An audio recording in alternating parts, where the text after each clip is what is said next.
Not a day passed without Ishwaran's recounting some story packed with adventure, horror, and suspense. Whether the story was credible or not, Mahendra enjoyed listening to it because of the inimitable way in which it was told. Ishwaran seemed to more than make up for the absence of a TV in Mahendra's living quarters.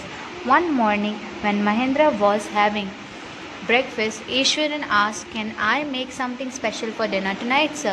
After all, day is an auspicious day. According to tradition, we prepare various delicacies to feed the spirits of our ancestors today, sir." That night, Mahendra enjoyed the most delicious dinner and complimented Ishwaran on his culinary skill. He seemed very pleased, but unexpectedly launched into a most garish account involving the supernatural. "You know, sir, this entire factory area we are occupying was once a burial ground," he started. Mahendra was jerked out of the pleasant reverie he had drifted into after the satisfying meal. "I knew on the first day itself when I saw a human skull lying on the path. Even now I come across a number of skulls and bones," Ishwaran continued. कोई दिन ऐसा नहीं जाता जब ईश्वरन अपने किस्से वगैरह ना सुनाते महेंद्र को कभी टीवी की ज़रूरत ही नहीं पड़ी, क्योंकि ईश्वरन हर रोज़ एक नई कहानी और नया किस्सा उसे सुनाते। फिर एक सुबह ईश्वरन ने उससे पूछा कि क्या आज हम कुछ खास बनाएं सर, क्योंकि आज बहुत खास दिन है। आज हम हमारे पूर्वजों की आत्माओं को खिलाते हैं और उनके लिए पूजा करते हैं। महेंद्र ने कहा कि ठीक है, ज़रूर। तब महेंद्र ने उस दिन सबसे टेस्टी खाना खाया। ईश्वरन को उसके खाने पकाने की कला के लिए बहुत तारीफ भी की। तब ईश्वरन खुश हुआ, लेकिन अचानक तब उसने एक नया कहानी और नया किस्सा बताना शुरू किया। उसने कहा कि सुपर नेचुरल पावर्स होती हैं, यानी कि आत्माएं होती हैं। तब उसने कहा कि ये फैक्ट्री जहाँ हम काम कर रहे हो, वहाँ पर पहले एक ब्यूरियल ग्राउंड था, यानी कि एक कब्रिस्तान था। महेंद्र ये सुनकर थोड़ी देर के लिए एकदम चौंक कर डर गया, क्योंकि उसने अभी तो अच्छा खाना खाया था। तब फिर उसने बताया, जब हम पहले दिन यहाँ आए तो मैंने यहाँ पर किसी की स्कल को देखा, यानी किसी की खोपड़ी को देखा था ज़मीन पे पड़े हुए। और फिर तो हर रोज़ मैंने कई ऐसी खोपड़ियों को यहाँ पर पड़े हुए, यानी स्कल को पड़े हुए देखा। ईश्वरन ने आगे बताते हुए